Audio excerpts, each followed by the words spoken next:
हम जो भी हैं, जैसे भी हैं, इसकी कहानी कहाँ से शुरू होती है? जानते हैं? इसका जवाब छिपा है हमारे बचपन में। तो चलिए, आज बाल मनोविज्ञान की इस दिलचस्प दुनिया में उतरते हैं, वो साइंस जो हमें बताती है कि एक इंसान की पूरी शख्सियत की नींव कैसे रखी जाती है। जरा इस बात पर गौर कीजिए।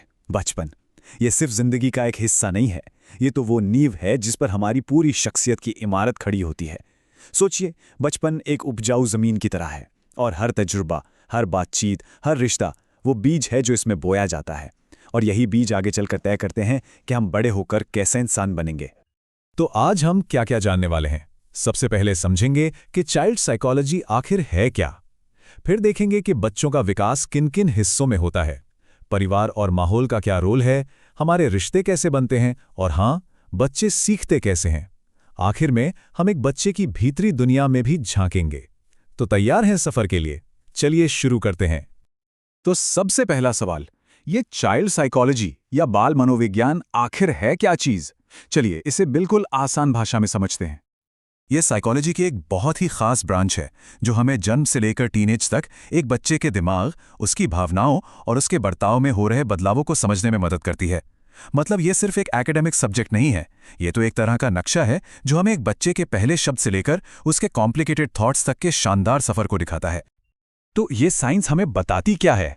ये कुछ बहुत जरूरी सवालों की जवाब देती है, जैसे बच्चे रिश्ते कैसे बनाते हैं, भाषा कैसे सीखते हैं, उनके अंदर इमोशंस कैसे पनपते हैं, उनका दिमाग कैसे मैच्योर होता है, और सबसे बड़ा सवाल, वो जो करते हैं वैसा क्यों करते हैं।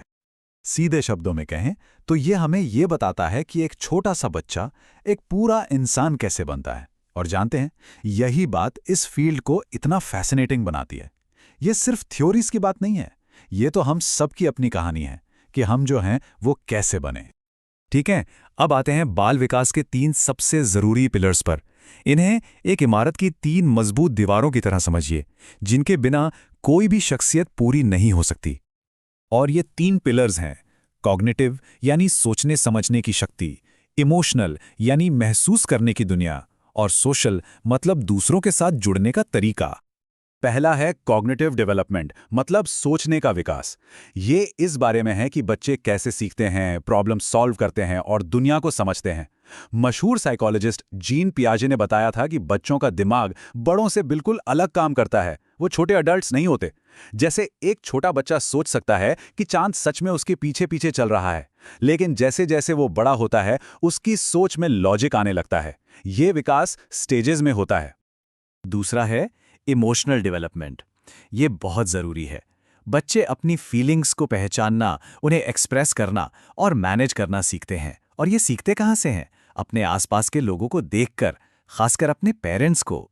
जब एक रोते हुए बच्चे को प्यार से संभाला जाता है तो वो सिर्फ चुप नहीं होता, वो एम्पैथी यानी दूसरों की भावनाओं को समझने का पहला पार्ट सीख रहा होता है। और तीसरा है सोशल डेवलपमेंट। यहीं पर बच्चे समाज में रहने के तौर तरीके सीखते हैं। खेल के मैदान में, स्कूल में वो शेयरिंग करना, अपनी बारी का इंतजार करना और दूसरों के पॉइंट ऑफ व्यू को समझना सीखते हैं।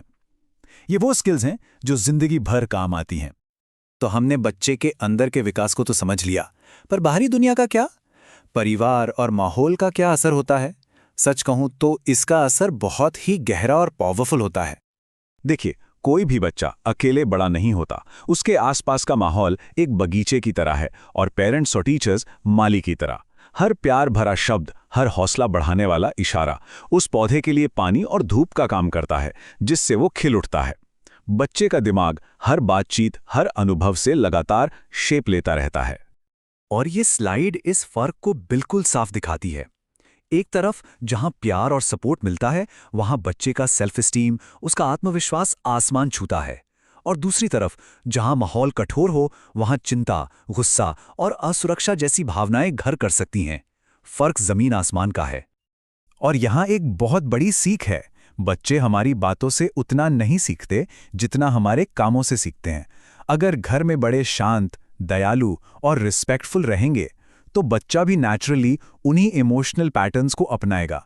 Action speak louder than words, ये बात यहां बिल्कुल फिट बैठती है। क्या आप जानते हैं कि हमारे पहले रिश्ते यानी हमारे माता पिता के साथ हमारा रिश्ता हमारी पूरी जिंदगी के रिश्तों का एक तरह से ब्लूप्रिंट बन जाता है। ये एक बहुत ही दिलचस्प आइडिया है, चलिए इसे समझते हैं। इसे कहते हैं अटैचमेंट थ्योरी। ये बताती है कि एक बच्चे का अपने केयर गिवर यानी देखभाल करने वाले के साथ जो इमोशनल बॉन्ड बनता है वो बेहद जरूरी है। अगर ये बॉन्ड सिक्योर है, मतलब बच्चा प्यार और सुरक्षा महसूस करता है, तो वो आत्मविश्वासी बनता है। लेकिन अगर ये बॉन्ड इनसिक्योर है, जहां बच्चे की जरूरतें पूरी नहीं होती, तो आगे चलकर उसे रिश्तों में डर या घबराहट महसूस हो सकती है। और ये बात याद रखने वाली है, बच्चे की सुरक्षा की भावना महंगे खिलौनों या गैजेट से नहीं आती। ये आती है लगातार मिलने वाले प्यार, ध्यान और इमोशनल कनेक्शन से। वो बस ये जानना चाहता है कि कोई है जो उसके लिए हमेशा मौजूद है। अच्छा, अब बात करते हैं बर्ताव की। बच्चों का बिहेवियर रैंडम नहीं होता। इसके पीछे सीखने के कुछ खास पैटर्न्स होते हैं। चलिए देखते हैं ये कैसे काम करता है। बच्चे कई तरीकों से सीखते हैं। जैसे जब अच्छे काम पर इनाम या तारीफ मिलती है तो वो उस व्यवहार को दोहराते हैं। वहीं सख्त सजा से अनुशासन नहीं बल्कि डर पैदा होता है। किसी भी चीज को बार बार करने से वो आदत बन जाती है। और सबसे पावरफुल तरीका है क्यूरियोसिटी। उनकी जानने की इच्छा ही उन्हें कुदरती तौर पर सिखाती है। एक और बहुत बढ़िया कॉन्सेप्ट है वाइगॉट्स्की का, जिसे स्कैफोल्डिंग कहते हैं।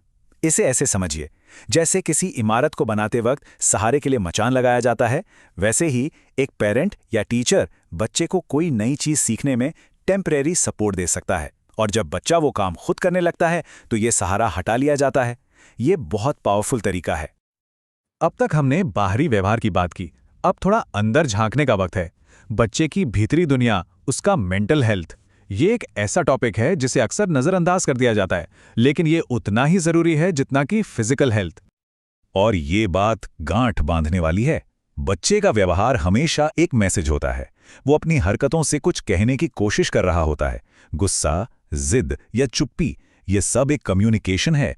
और साइकोलॉजी हमें इस मैसेज को डिकोड करने, उसे समझने में मदद करती है। तो आखिर में बात बस इतनी सी है, बाल मनोविज्ञान बच्चों को कंट्रोल करने का साइंस नहीं है, ये उन्हें समझने का साइंस है। और जब हम ये समझ जाते हैं कि एक बच्चा कैसे सोचता है, क्या महसूस करता है और कैसे बढ़ता है, तो हम सिर्फ एक बच्चे की परवरिश नहीं कर रहे होते, हम असल में एक स्वस्थ, खुश और इमोशनल रूप से मजबूत इंसान की नींव रख रहे होते हैं।